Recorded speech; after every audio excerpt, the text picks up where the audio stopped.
ఎంత పెద్దవాళ్ళకైనా అన్ని విజయాలే ఉండవు, అపజయాలు ఉంటాయి. ఎంత గొప్పదానికైనా బ్రేక్ ఉంటుంది.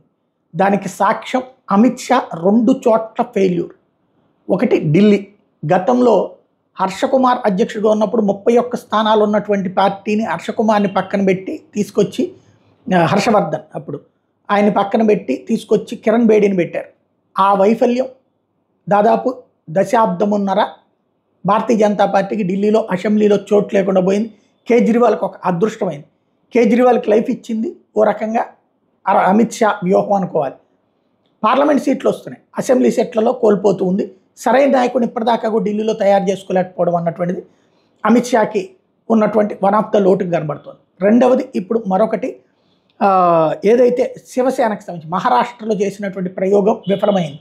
శివసేనని చీల్చారు, ఎన్సీపీని చీల్చారు. ఈ ఇద్దరి వల్ల ఒరిగిందేమీ లేదు.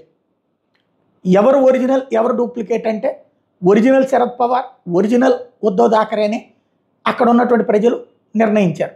ఫలితం ఆ 2 చోట్ల కూడా వాళ్ళిద్దరికీ వచ్చింది. కాంగ్రెస్ పార్టీ కూడా భారీగా బలం పుంజుకుంది.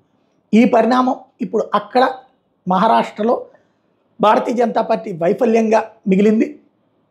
వాళ్ళు ముగ్గురు ఇప్పుడు మరింత కసిగా జట్టు కట్టి గెలవడానికి సిద్ధపడుతున్నారు.